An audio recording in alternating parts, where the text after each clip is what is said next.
Un jardin produit énormément de déchets organiques, ce qu'on appelle les déchets verts.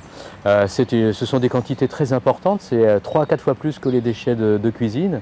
Dans un jardin moyen, ça représente à peu près 500 kg de déchets verts par an. Et rien qu'une pelouse de 100 mètres carrés produit à peu près 100 à 150 kg de déchets par an. Alors beaucoup de gens jettent ces déchets à la déchetterie.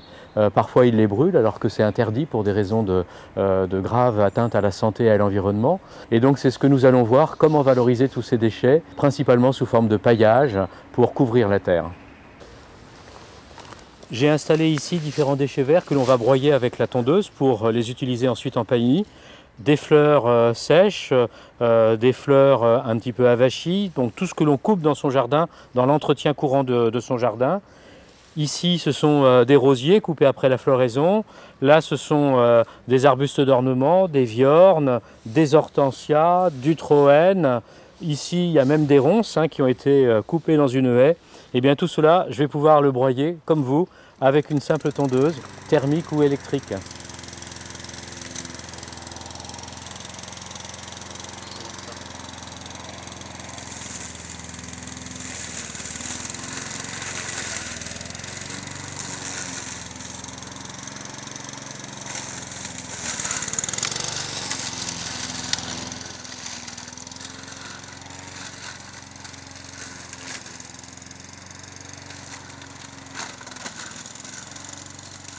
La tondeuse est vraiment un outil formidable pour broyer la plupart des déchets du jardin. La lame est extrêmement résistante et il n'y a pas besoin de l'affûter plus que d'habitude. Un simple affûtage une fois par an et l'entretien du moteur, bien entendu, suffit. Et elle peut durer comme ça pendant 20 ans, 30 ans sans s'user davantage. Vous voyez tout le tas qui était sur la pelouse, une fois broyé, ça tient en 2 seaux. Et je vais pouvoir les emporter dans le jardin pour pailler un arbre avec. Le thuya est un excellent paillis pour les petites plantes comme la mâche qui s'étale au ras du sol. On paille toujours également sur une terre bien désherbée. Le paillis il a pour fonction d'empêcher les nouvelles herbes indésirables de s'installer, mais s'il y a déjà des plantes en place, elles peuvent très bien traverser le paillis. Ensuite, il faudra les arracher. Voilà.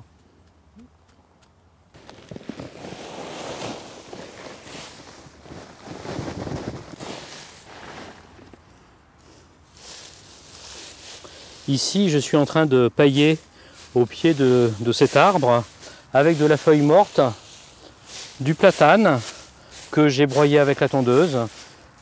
Alors on peut même utiliser les paillis de couleurs différentes pour faire quelque chose d'un petit peu décoratif. Comme ici, le brun avec la feuille morte et juste à côté, on va utiliser du broyat de branches. La terre elle doit être bien nivelée au moment où on va pailler sur une grande surface comme celle-ci, ce qui permet de répartir le paillis d'une manière beaucoup plus homogène. Donc du coup, il sera beaucoup plus efficace également. Il n'y aura pas de zone en bosse où le paillis est peu épais et des zones creuses où il est plus épais. Ce sera mieux réparti.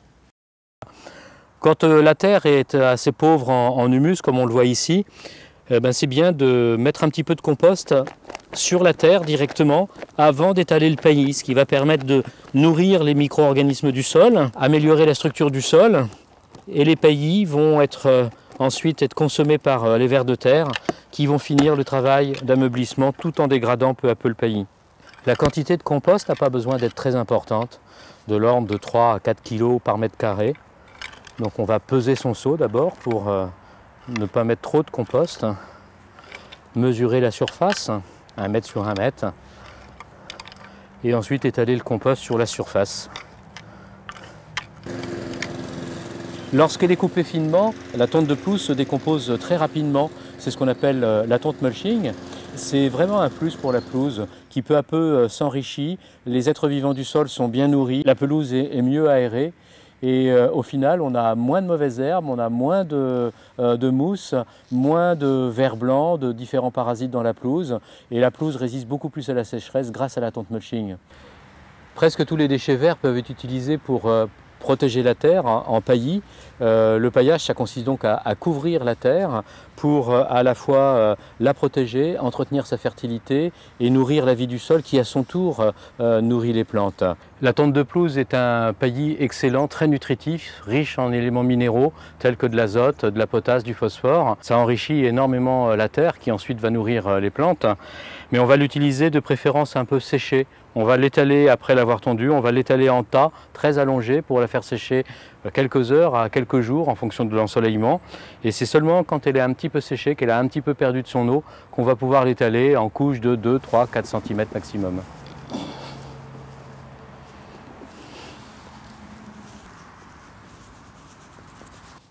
Donc la tonte de pelouse, à partir du moment où elle est un petit peu sèche, elle peut être étalée sur plusieurs centimètres d'épaisseur au pied des plantes du jardin ou entre les rangs, entre les légumes, au pied des rosiers, au pied des fleurs. Voilà, dans une couche qui va finir de sécher à même la terre. Il ne faut surtout pas tasser parce que la tonte de pelouse doit rester poreuse. Si on met une couche trop épaisse, eh bien ça va faire une fermentation en absence d'oxygène.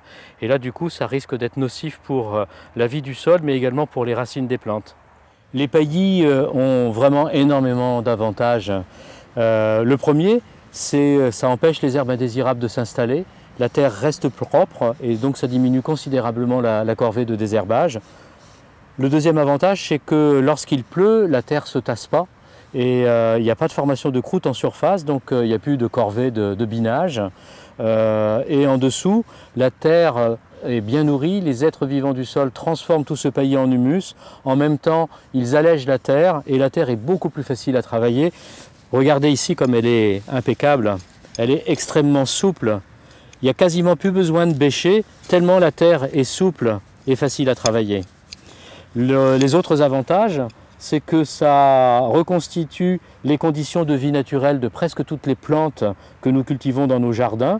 Et puis ça protège les auxiliaires tels que les coccinelles, les carabes, les grenouilles, les crapauds, les tritons, les vers luisants, les mille-pattes qui vont se nourrir des limaces, des vers blancs, des pucerons au niveau des racines des plantes et donc qui vont éliminer les êtres indésirables du jardin, ce qui va limiter considérablement l'utilisation des pesticides. Au final, on se rend compte qu'une heure passée à valoriser les déchets du jardin et les recycler sous forme de paillis, c'est 10 heures d'entretien de gagné avec de bien meilleurs résultats, des fleurs plus belles, des roses plus belles, des légumes plus beaux, des fruits plus sains, que des avantages pour le jardinier.